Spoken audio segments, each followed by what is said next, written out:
En este video describe algunos hitos en la evolución del software que conocemos como sistema operativo y destaca el surgimiento de conceptos que persisten en los sistemas operativos modernos. Es decir, que la división de generaciones es aproximada en cuanto a años y está guiada principalmente por los hitos que marcaron el hardware. Usar un computador nunca fue tan fácil. Los sistemas operativos surgieron como una necesidad para poder utilizar máquinas muy complejas en tiempos que se necesitaba personal muy especializado para operarlas. La evolución de los sistemas operativos estuvo, por tanto, muy ligada a las características y necesidades particulares de las máquinas disponibles. Resulta difícil hablar de los sistemas operativos sin referirse al mismo tiempo como a la evolución del hardware, pues ambos aspectos han avanzado de la mano durante gran parte de la historia. El sistema operativo es un software que permite el uso del ordenador, hardware. También permite usar la memoria, discos, medios de almacenamiento y diferentes periféricos o recursos de nuestra computadora. Es decir, como son el teclado, el mouse, la impresora, la placa red y entre otros. Entendido que es un sistema operativo, ahora hablaremos un poco de la prehistoria de los sistemas operativos. La primera máquina a la que se le conoce como computador digital o generada para este propósito fue diseñada por el matemático inglés Charles Babbage en 1791 a 1871, quien diseñó una máquina mecánica digital capaz de trabajar con dígitos, conocida como Analytic Engineer, máquina de Babbage. Si bien este desarrolló todos los planos, nunca terminó de construirla. La máquina Babbage, sin embargo, no tenía ningún tipo de software. La máquina podía ser programada, un concepto nuevo para esa época, mediante tarjetas perforadas, métodos que ya se usaban para configurar máquinas de la industria textil. Ada Lovelace, matemática, escribió un conjunto de notas que describían un procedimiento para calcular una secuencia de números en Bernoulli, usando la máquina de Babbage. Se considera este documento como el primer programa desarrollado para la máquina computacional y a Ada como la primera programadora. El lenguaje de programación Ada fue nombrado en su honor.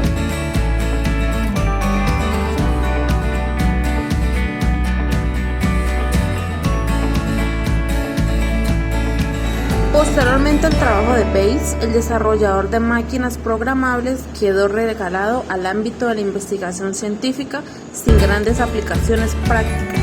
Como ha ocurrido con tantos otros inventos, fue el periodo de la Segunda Guerra Mundial el que vino a reimpulsar el interés en ese tipo de máquinas. Se empezaron a desarrollar las primeras máquinas electrónicas como el Z3 de Conrad Zuse de 1941 y la máquina de Athanasia Softbury 1942. El flujo del cómputo de estas máquinas era controlado por switches electrónicos relay, contribuidos mediante tubos de vacío. Al estar compuesta por cientos o miles de estos tubos, no era extraño que uno o varios fallaran durante la operación. Algunas de estas máquinas eran programables, si bien no todas eran de propósito general o Turing Complete. En 1944, un grupo de científicos de Bletchley Park, Inglaterra, entre los que se encontraba Alan Turing, construyó el computador Colossus, cuyo modelo más conocido era el Colossus Mark II, que utilizaba 2.400 tubos de vacío. Este computador, si bien tampoco era Turing completo, lo que demuestra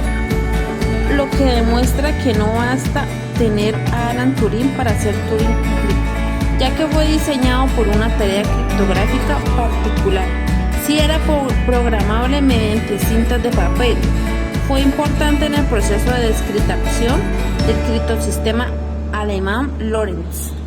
En 1946, William Macaulay y J. Presper Eckert construyeron en la Universidad de Pensilvania uno de los primeros computadores programables de propósito general, el ENIAC Electronic Numeral.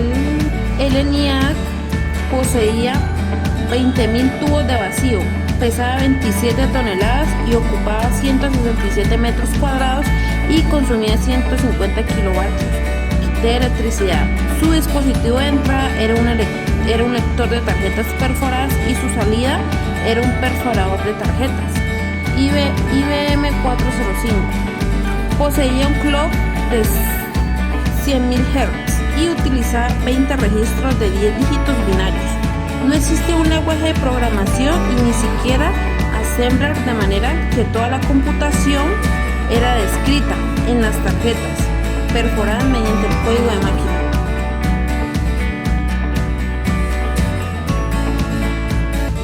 La creación de los transistores en los años 1950 revolucionó la construcción de los dispositivos eléctricos, reduciendo drásticamente la tasa de falla respecto al hardware construido con tubos de vacío y aumentando la velocidad de respuesta. Se empezaron a construir grandes computadores basados en los transistores, conocidos como mainframes. Debido al costo de la construcción, un computador de este tipo era solamente accesible para grandes corporaciones, gobiernos y universidades.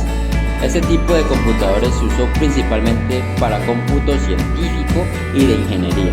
Los programas se permitían a esos computadores procesar secuencialmente una cantidad de trabajos. Fueron algunos de los primeros en cumplir las tareas de un sistema operativo, como FMS, Format Monitor System, básicamente un compilador de Fortran, y el sistema IBM 7094, IPS-YS.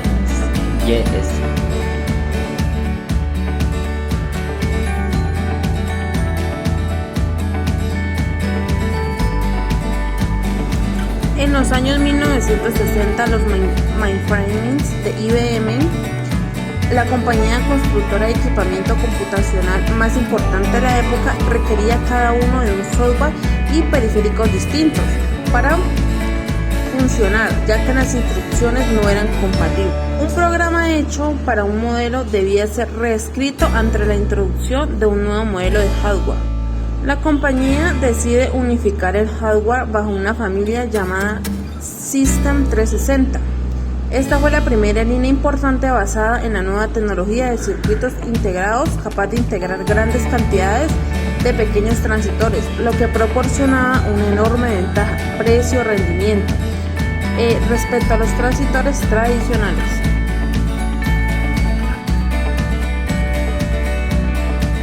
La idea de tener una línea de hardware mutuamente compatible y el propósito general requería un sistema capaz de funcionar en todos los modelos. Este sistema fue el OS 360. El software resultante resultó enormemente grande, millones de líneas de assembler y complejo de desarrollar, con numerosos bugs en tiempos en el que la ingeniería del software no era desarrollada como disciplina aún.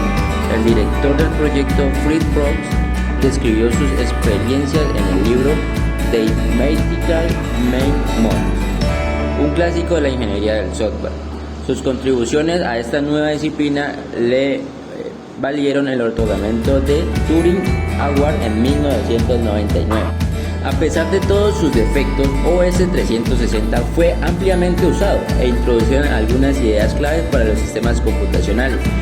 Sistemas como IBM 7094 eran máquinas que procesaban un trabajo simultáneamente. Si alguna instrucción de este trabajo requería la lectura de cinta o alguna operación de la I/O o la CPU, debía esperar sin hacer nada hasta que la operación terminase. Los trabajos científicos suelen ser intensivos en cómputo, CPU Brown, por lo que en esto no era un problema. Sin embargo, las aplicaciones comerciales requerían operaciones de el 80 o al 90% de las veces, por lo que en general gran parte del tiempo la CPU se encontraba idle. La solución fue dividir el espacio de memoria en regiones, asignar un espacio distinto a cada trabajo. Se introdujo un mecanismo que permitiera que alguna vez que un trabajo estuviese esperando una operación, la I/O, el sistema permitiera que otro trabajo pudiese ocupar la CPU. De esta manera, hay suficientes trabajos en la memoria, sería posible mantener una CPU trabajando casi el 100% del tiempo. Este mecanismo fue posible en un enorme avance que ocupamos hasta el día de hoy. y se llama multiprogramación. Implementar multiprogramación requiere que cada trabajo pueda funcionar de manera aislada de los demás.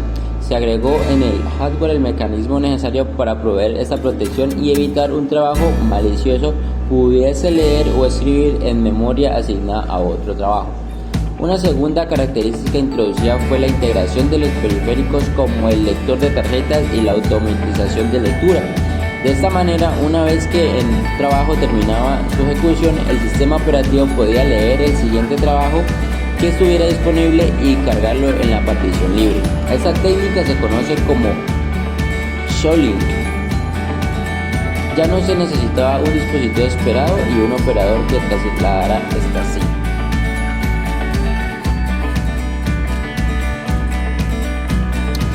Hasta el momento todo el avance había apuntado a mejorar los sistemas de procesamiento por lotes batch. El programador entrega sus tarjetas y espera hasta obtener un resultado.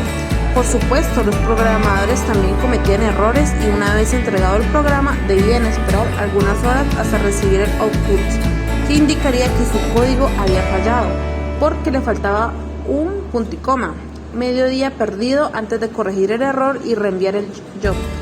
No había ningún tipo de interactividad con el sistema, dada la cantidad de usuarios que deseaban utilizar el computador. Asignar horas para que cada usuario interactuara directamente y de manera individual con el computador era tremendamente ineficiente, pues el computador pesaba la mayor parte del tiempo mientras el usuario ingresaba el código. El modelo BAT seguía siendo superior. La siguiente invocación apuntó a mejorar esta situación. Si un usuario escribe código durante un minuto y luego piensa o se para o toma café, durante 20 segundos se podría permitir a otro usuario que interactuara con el computador durante esos 20 segundos. La misma idea de la multiprogramación, sin embargo los humanos no son tan rápidos para cambiar de posición frente al teclado. Se le asignó entonces un terminal, una consola online a cada usuario, una cantidad de dispositivos con teclados conectados al mismo sistema y se configuró para que en cuanto un terminal dejaba de recibir comandos o ejecutara algún trabajo, el sistema pasara a atender al siguiente terminal. De esta manera, si un usuario no estaba interactuando con el computador, pues el procesador podía atender a otro. Nacieron desde aquí los sistemas de Team Sharing, tiempo compartido o compartición de tiempo. Construir un sistema de Team Sharing era inevitable en los computadores previos a esta época, ya que se requería almacenar el estado de un proceso y recuperar el estado del proceso siguiente. Esto se llama contexto switch o cambio de contexto, lo que podía ser costoso en tiempo. Sin embargo, la tecnología de esos años ya había evolucionado para permitir que este método fuera viable. Los sistemas consultaban hartamente a cada terminal si éste tenía un comando que ejecutar, lo que se conoce como pollings. Un problema aún no resuelto en estos sistemas era que si un usuario enviaba un trabajo largo de tipo CPU bound, una compilación de cálculo matricial, ordenar miles de registros, los demás usuarios tendrían que esperar hasta que ese proceso terminara antes de obtener un espacio de tiempo. Este problema sería resuelto en los sistemas posteriormente con la introducción del multi-skip expropiativo, en que los trabajos reciben cycles de tiempo definido para ejecutar antes de entregar el turno forzosamente al siguiente. El primer sistema de propósito general que permitía Team fue CTSS, desarrollador en MIT en 1961 sobre un IBM 7094. Si bien el problema de protección de datos entre usuarios no estaba resuelto y los usuarios debían tener cuidado de no alterar el trabajo de otros, CTSS introdujo un tipo de interactividad que no había sido posible antes. Ante las posibilidades que prometía el Team Sharing, MIT, Bell y General Electric deciden crear un sistema que soporte cientos de usuarios, de la misma manera que múltiples cosas podían tener acceso a la red eléctrica. En este sistema, múltiples usuarios tendrían acceso a tiempo de cómputo. En la actualidad, esto se llamaría Computer Times and Service.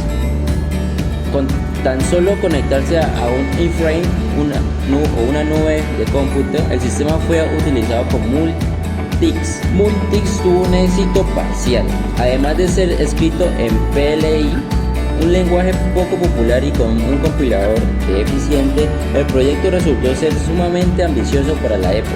Con la máquina de Babbage demasiado complejo, lo demoró el desarrollo del cómputo. Bell Labs y General Electric abandonaron el proyecto. MIT persistió y el sistema eventualmente fue terminado. Honeywell, la compañía que constituyó las operaciones de General Electric en el área de los computadores, la adquirió y consiguió suficientes clientes para hacerlo viable. No alcanzó mucha popularidad, pero su desarrollo tuvo una gran influencia en los sucesores.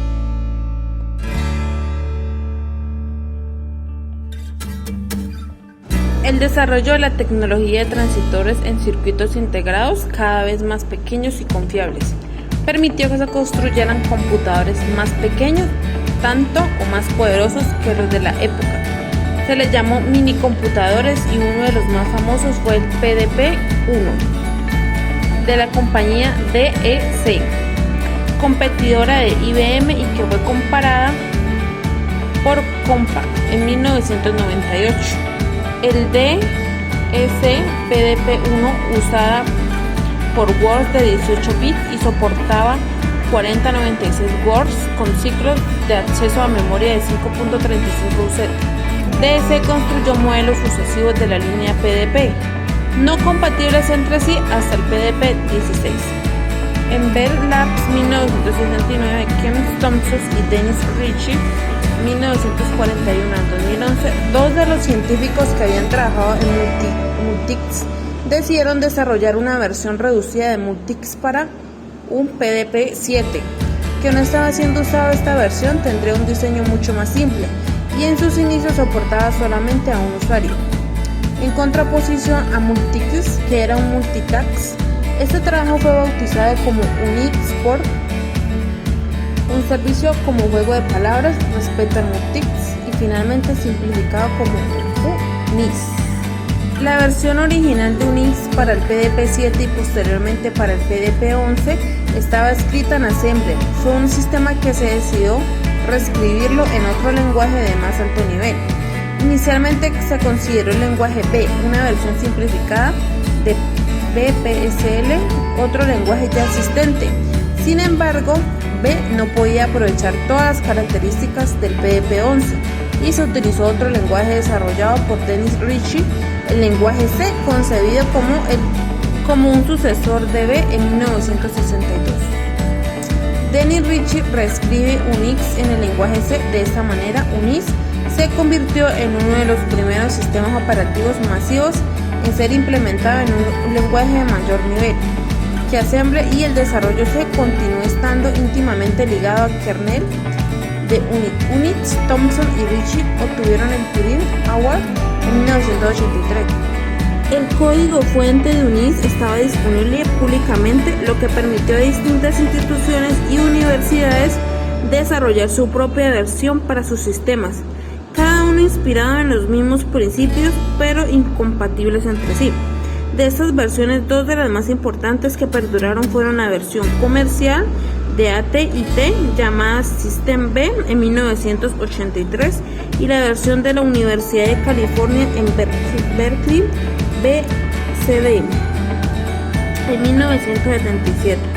Bajo esta situación no era posible escribir programas que funcionaran correctamente bajo las distintas versiones de Unix. Para ello, la IEEE propuso una interfaz estándar llamada al sistema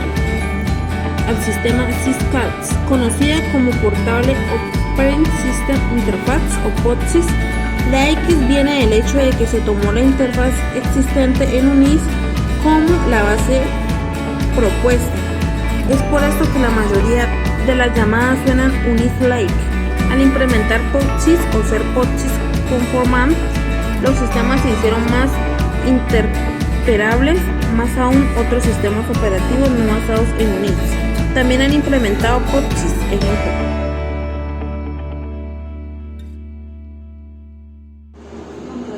En 1983, todas las versiones de Unix utilizaban licencias comerciales. En MIT, Richard Stallman inicia el proyecto GNU.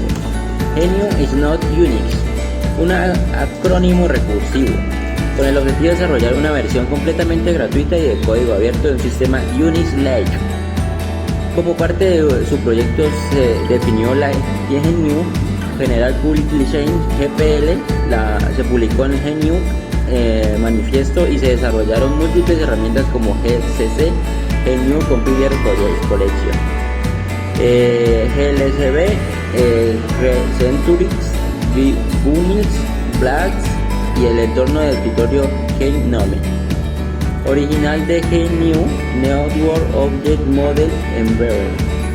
Sin embargo, el microkernel denominado GNU AROL, donde AROL se define al Air of Unix Replace Define y Air como Ur of Interface Representative, y en el fondo suena similar a GNU. Demoró en ser terminado, aún en el 2018 no hay una versión 1.0. En 1987, Andrei Tamenbohm desarrolló un clon de Unix llamado Minix como fines educacionales, un microkernel modular de código abierto con capacidad de detectar y reemplazar dinámicamente módulos defectuosos, todo en 13.000 líneas de código. En 1991, ante la ausencia de un kernel gratuito de Unix y bajo la inspiración de Minix, Linus Torvalds desarrolla un clon monolítico, Hoods of Fun, al cual llama Linux e incluye gran parte de las herramientas desarrolladas por el proyecto GNU.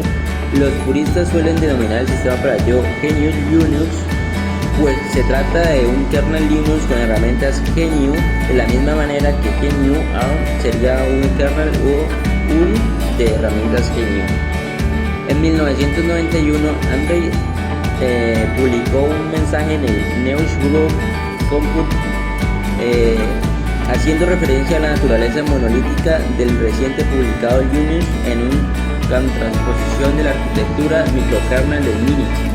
El sistema de mensaje marcó el inicio del interesante y clásico debate conocido como Temen-Torvald debate.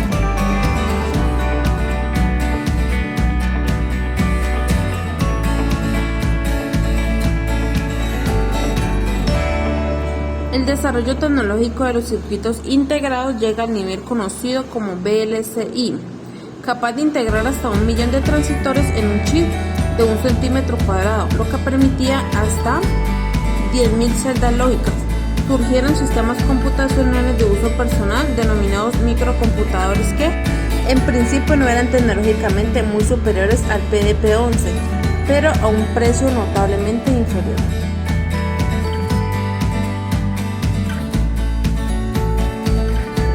En 1974, Intel presentaba un chip Intel 8080, una CPU de propósito general de 8 bits con un clock de 2 GHz, sucesora del 4004 y el 8080. Los primeros microprocesadores del mercado fue parte del popular MIPS ALIR 8800, que dio inicio a la era de los microcomputadores. Intel deseaba un sistema operativo propio para el Intel 8080, por lo cual Gareth Doyle construyó un sistema operativo basado en el disco, contenido en un floppy disk de 8 pulgadas conectado al 8080 y llamado CPM, Control Program for Microcomputers. CPM, un sistema sync-stage de 8 bits y capaz de utilizar hasta 40 kilobytes de memoria. Si bien el sistema fue adaptado por Intel, no le veía mucho futuro a un sistema operativo residente en el disco, y los derechos quedaron en manos de Guy Kyle, quien formó la compañía Digital Rage Inc. para desarrollar y vender CPM. Digital Rage adaptó CPM para diversos microcomputadores usando Intel 8080, pero también para otros microprocesadores de la época como el Zilog de Z80.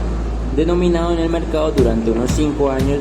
Este periodo se desarrollaron versiones multi-tasking y de 16 bits. Aplicaciones que surgieron bajo CP/M fueron WordStar, procesador de texto, Database, base de datos Multiplan, plantillas de cálculo y Turbo Pascal, IDE y compilador de Pascal.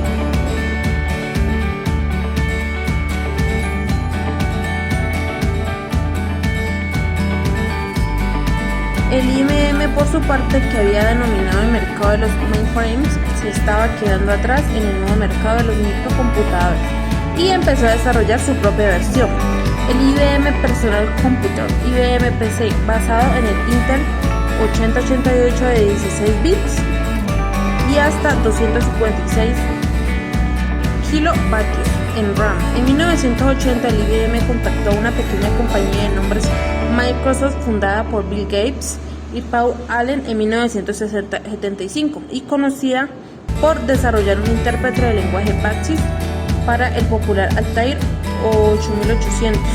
Sin embargo, el IBM deseaba un sistema operativo completo y Bill Gates le surgió contactar a Digital Research, que con CP/M era denominado absoluto en los sistemas operativos. La negociación con Digital Research fracasó al no llegar a un NDA. Respecto al IBM PC, si bien las razones no son claras, se dice que Gary Kildare no quiso reunirse con IBM, que envió Dorothy McGuinn, y en su lugar no tuvo un acuerdo con el espacio del tiempo que se otorgaba para desarrollar una versión del CP/M para el Intel 8088, que sería el futuro CP/M 86, ya que el set de instrucciones era Intel 8086, o que simplemente no se llegó a un acuerdo económico. Varios artículos discuten cómo ocurrió esta curiosa serie de eventos. 1 y 2. Gary Kildare murió en 1994 a los 56 años bajo circunstancias que tampoco quedaron totalmente claras. Es cierto que este IBM regresó a Microsoft para solicitar el desarrollo de un sistema operativo para su IBM PC. Bill Gates adquirió un clon de CP/M de una compañía más pequeña, aún llamada Seattle Computer Productions, SCP, y SCP también se encontraba construyendo un sistema basado en el 8088, y ante la demora en la salida de CP/M 86, uno de sus empleados, Tim Patterson, había desarrollado en 4 meses un clon llamado Key-DOS, que fue renombrado a 86DOS. Microsoft logró un acuerdo con SCP para distribuir y posteriormente adquirir todos los derechos sobre 86DOS, llamado Microsoft Diskette Operation System. Este sistema operativo junto al intérprete de BASIC fueron ofrecidos a IBM. Microsoft contrató a Tim Patterson para realizar algunas modificaciones y finalmente el IBM PC fue lanzado junto al sistema operativo renombrado por el IBM como PC-DOS, debido al que en el fondo el PC-DOS había nacido con un clon de CP/M, y para evitar problemas legales IBM eventualmente distribuyó su IBM PC también con CP/M 86. Sin embargo, el CP/M 86 había llegado 6 meses tarde, y en ese tiempo la popularidad del PC-DOS creció rápidamente.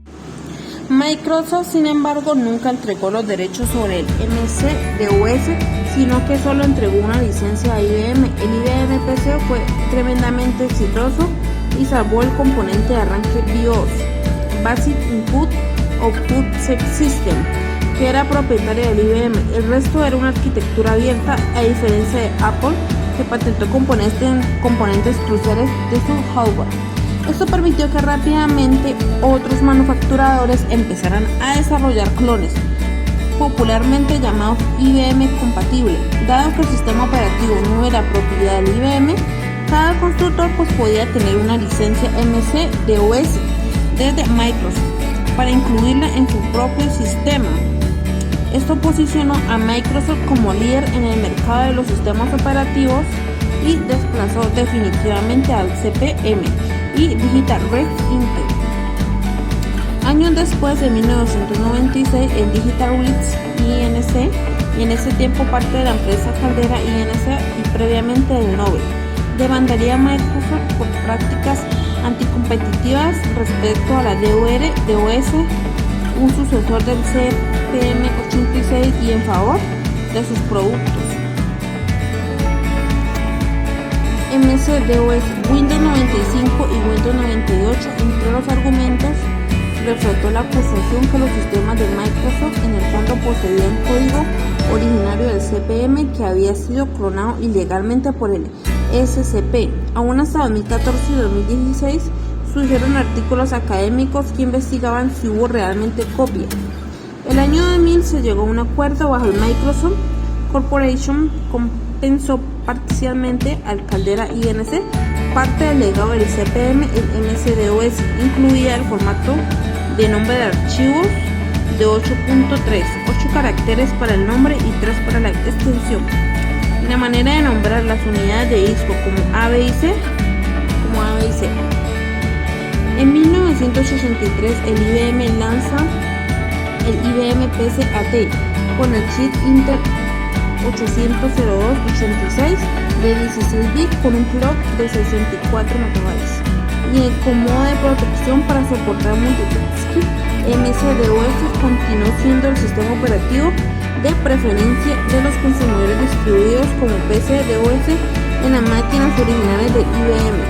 Ese soporte continuó con la introducción del Intel 802.86 de 32 bits y 804.86 de 32 bits y de 16 a 1000 MB.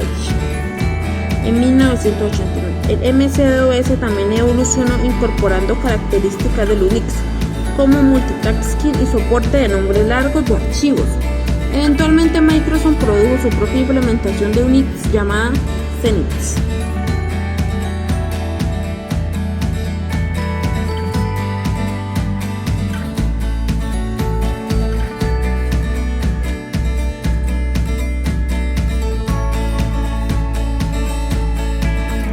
Aún al inicio de los 1980, tanto MS-DOS como CPM86 seguían interactuando con el usuario a través de las líneas de comando y el teclado. Esto cambiaría debido a una investigación de interacción humano-computador que venía siendo desarrollada desde los años 1960 por Dux en Berkeley, en el que siendo desarrollada Stanford Research Institute, quien creó la Unique Graphical User Interface como medio de interactuar con el computador mediante un conjunto de abstracciones gráficas como ventanas, iconos, menús, hipertexto. Sí, hipertexto, ahí Dead Stainsberg con respecto y un novedoso dispositivo llamado mouse capaz de controlar un puntero con pantalla. Su trabajo en sistema NLS Line System fue presentado en un evento histórico que se conoció posteriormente como Day Mother of All Demos. Vale la pena verlo en los ojos de 1968. Tuvo tanta influencia que este tipo de interfaces se empezó a usar en el centro de investigación de Xerox y en particular en su computador Xerox Alpha. El trabajo de Dux le otorgaría el Turing Award de 1997 por su visión al futuro de la computación interactiva.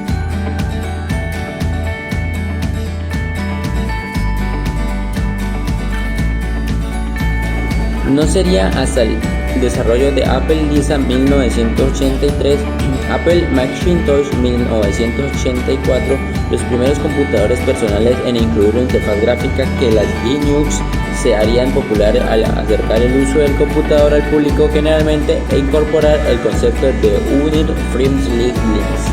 Se dice que Steve Jobs, cofundador de Apple Computer Inc., habría tenido la idea de incorporar Unix a su próximo computador Lisa luego de una visita que realizó en 1979 a Xerox PARC.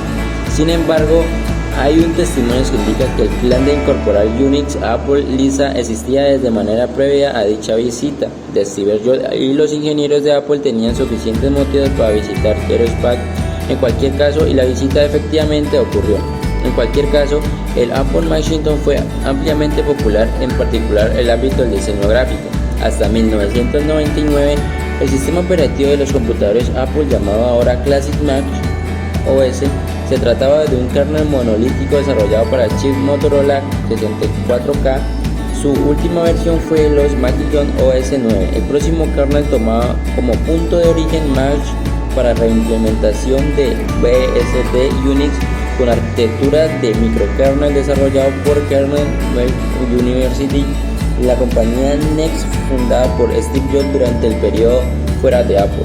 Había desarrollado el sistema operativo NextStep a partir de March y escrito en C y Objective-C. Cuando Apple adquirió Next, Steve Jobs regresó. Se introdujo el kernel híbrido XNew, combinaba las ideas del kernel March 2.5 y el Unix BSD 4.3. Se incorporó el código kernel del Next y su siguiente versión, OpenStep, y el proyecto FreeBSD, implementación open source del BSD Unix con base en el kernel XNew. Se construyó el sistema operativo que se conoce como Darwin, Open Source y POSIX Compilate, que junto a las herramientas propietarias de Apple con Finder y el interfaz gráfica web conformaron el sistema operativo Mac OS X.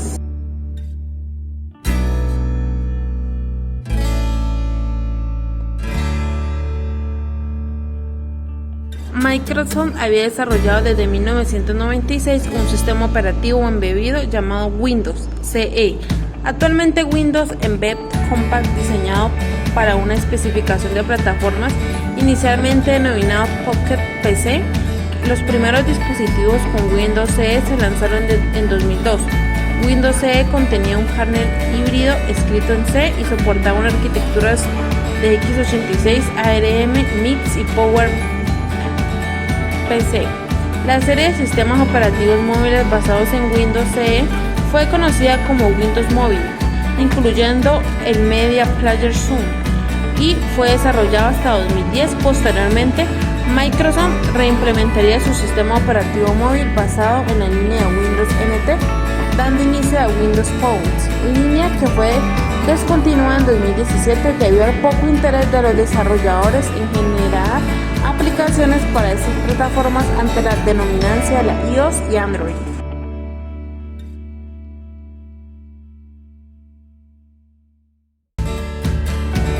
Hasta 1993 los dispositivos telefónicos móviles no eran más que un dispositivo de comunicación que usaban sistemas embebidos dedicados para administrar hardware. El concepto de utilizar estos dispositivos para realizar actividades más allá de la telefonía surgió con los dispositivos conocidos como PDA, Personal Digital Assistant, entre las cuales se encuentra Apple New, y que incluía un sistema operativo Neo OS escrito en C y un pionero en el uso de reconocimiento de escritura manual. Poseía una API para aplicaciones desarrolladas por terceros, sin embargo no tuvo una gran adopción. Tal vez el primer dispositivo llamado un smartphone fue IBM Simon, con una interfaz de pantalla touch con Linux y un sistema operativo ROM 2 compatible con MOS-DOS y desarrollado por la empresa Digital Link. Su batería de 1 hora de duración no le permitió competir con nuevos dispositivos.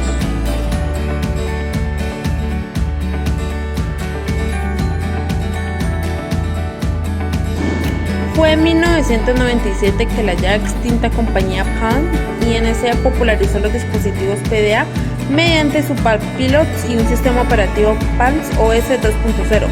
Como el primer sistema operativo móvil exitoso, incorporada al sistema Graphite de reconocimiento de escritura manual y el stack de protocolos TCP/IP para soportar sincronización por red en lugar de cable serial. El Palm OS introdujo paulatinamente características modernas acorde a la evolución de los dispositivos, como el soporte para el stack Wi-Fi y EEE 802.11, Bluetooth, y desde 2004 con Palm OS 6.0 un kernel con multistacking y protección de memoria en 2006.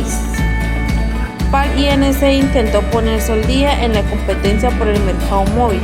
En el desarrollo de WebOS, Palm INC sería adquirido por HP al año siguiente, y el desarrollo de WebOS no se verían bien impulsados hasta al menos 2 años más, cuando el código de WebOS se publicó de manera abierta, y finalmente HP, con la licencia y el uso WebOS a LG, para incorporarlo en sus dispositivos Smart TV.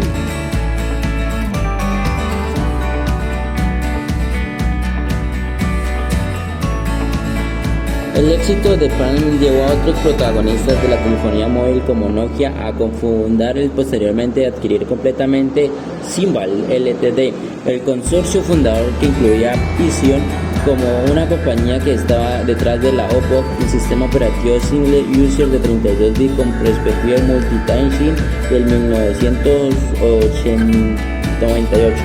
Que bajo Symbol se convertiría en Symbol OS, cuya primera versión 6.0 fue utilizada en el Nokia 9211 comunicador. En Symbol OS ocurría sobre el procesador ARM, una arquitectura RISC que en mejor momento Symbol fue el sistema preferido por manufacturadores como Samsung, Motorola, Sony y principalmente Nokia. Poseía un microkernel llamado EAK02 que soportaba previamente multitasking, protección de memoria y para tareas de tiempo real. Poseía un diseño orientado a objetos y estaba escrito en C++. Symbol OS denominó gran parte del mercado de los sistemas operativos móviles hacia su abonado multiplatino de Samsung, Sony Ericsson y eventualmente Nokia, que lo reemplazaría por Windows Phone, lo que lo utilizó perder el terreno ante la interrupción de iOS y Android.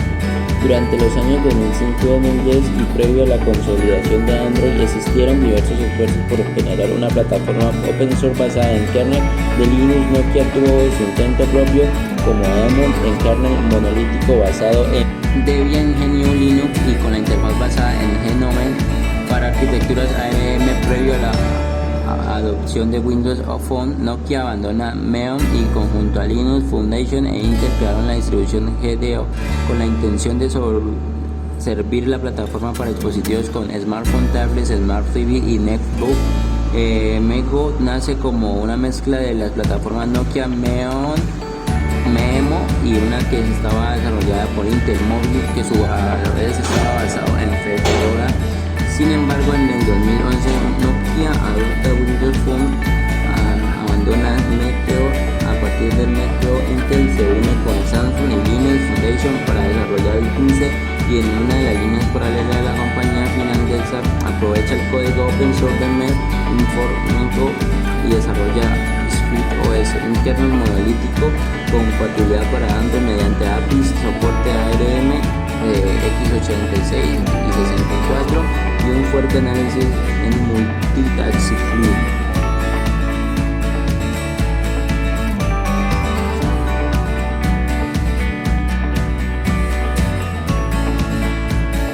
Microsoft había desarrollado desde 1996 un sistema operativo embebido llamado Windows CE. Actualmente Windows Embed Compact, diseñado para una especificación de plataformas inicialmente denominado Pocket PC. Los primeros dispositivos con Windows CE se lanzaron en 2012. Windows CE contenía un kernel híbrido escrito en C y soportaba una arquitectura de x86, ARM, MIX y PowerPC. La serie de sistemas operativos móviles basados en Windows CE fue conocida como Windows Mobile, incluyendo el Media Player Zoom, y fue desarrollado hasta 2010. Posteriormente, Microsoft reimplementaría su sistema operativo móvil basado en la línea de Windows NT, dando inicio a Windows Phone, línea que fue descontinuada en 2017 debido al poco interés de los desarrolladores en generar aplicaciones para estas plataformas ante la dominancia de la iOS y Android.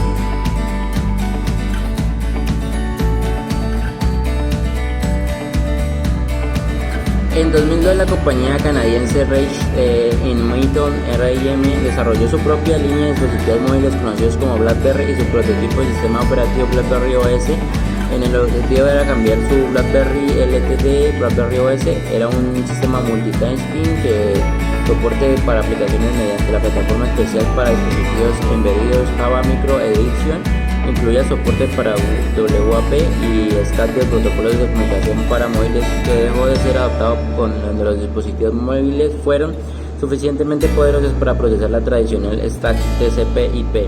En el 2010 BlackBerry OS fue reemplazado por BlackBerry 10 en un sistema basado en el microkernel de tiempo real Red Dot QNX Desde el 2016 los dispositivos producidos por BlackBerry empezaron a usar Android en lugar de BlackBerry 10, cuyo soporte ha sido anunciado al menos hasta el 2019. Apple iPhone iOS en el año 2017 ocurrió la entrada de uno de los principales competidores cuando Apple presentó su iPhone junto con sistema operativo iOS, originalmente iPhone iOS. iOS, al igual que Mac OS X, basado en el kernel híbrido de XENU, el sistema operativo Unix Lite Tailwind diseñó en el 2010 con iOS 4 el sistema añadido de soporte gratis para multitasking por parte de aplicaciones de usuario. Previamente el multitasking estaba restringido solo para ciertos servicios del sistema. La disponibilidad de iOS SDK Software Development Kit trajo al desarrollo de múltiples aplicaciones nativas disponibles desde una tienda online App Store, popularizando aplicaciones nativas disponibles desde una tienda virtual en el mismo dispositivo. Rápidamente el uso de iPhone y su posicionamiento como uno de los principales competidores.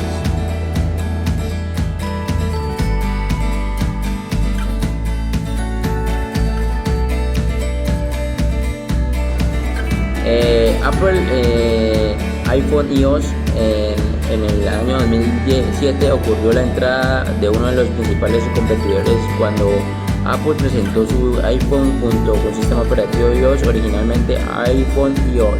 iOS, al igual que Mac OS X, basado en el kernel híbrido de XENU, el sistema operativo Unix Lite Tailwind diseñó en el 2010 con iOS 4 el sistema añadido de soporte gratis para multitasking por parte de aplicaciones de usuario. Previamente el multitasking estaba restringido solo para ciertos servicios del sistema.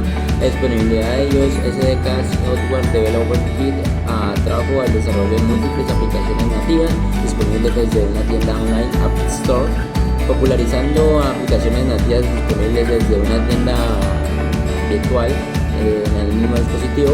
Rápidamente el uso de iPhone y su posicionamiento como uno de los principales competidores.